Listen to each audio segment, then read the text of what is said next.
अथ सिद्धकुञ्जिकास्तोत्रम्।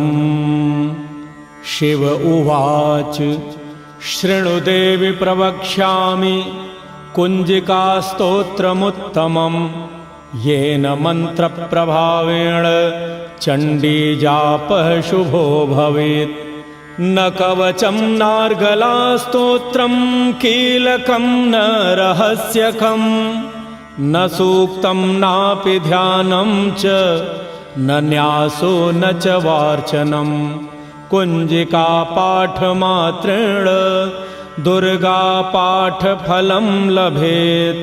अतिगुह्यतरं देवी देवानामपि दुर्लभम्। गोपनीयं प्रयत्नेन स्वयोनिरिव पार्वती मारणं मोहनं वश्यं स्तम्भनोच्चाटनादिकं। पाठमात्रेण संसिद्ध्येत् कुञ्जिकास्तोत्रमुत्तमम्। अथ मन्त्रः ॐ ऐं ह्रीं क्लीं चामुण्डायै विच्चे। ॐ ग्लौं हूं क्लीं जूं सहा ज्वालय ज्वालय ज्वल ज्वल प्रज्वल प्रज्वल। ऐं ह्रीं क्लीं चामुण्डायै विच्चे ज्वलहं संलं क्षं फट् स्वाहा इति मन्त्रः।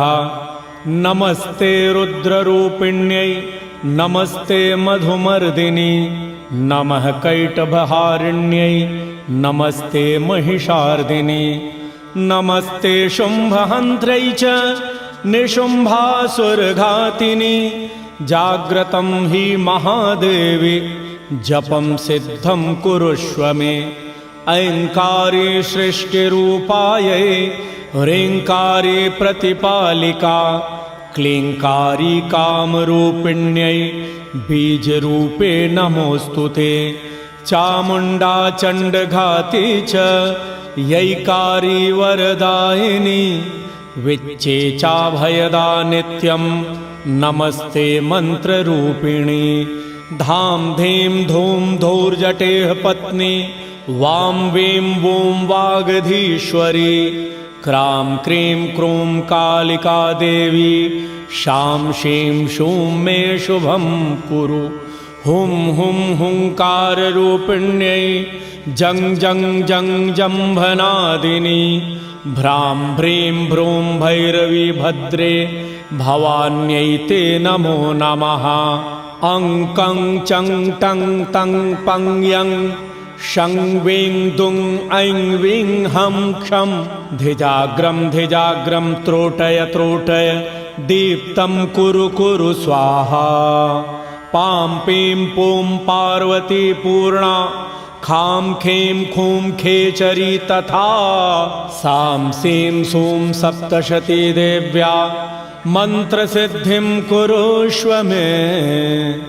इदं तु कुञ्जिकास्तोत्रं मन्त्रजागर्ति हेतवे। अभक्तेनैव दातव्यं गोपितं रक्ष पार्वती। यस्तु कुञ्जिकया देवी हीनां सप्तशतीं पठेत् न तस्य जायते सिद्धिररण्ये रोदनं यथा। इति श्रीरुद्रयामले गौरीतन्त्रे शिवपार्वती संवादे कुञ्जिकास्तोत्रं सम्पूर्णम्। ॐ तत्सत्।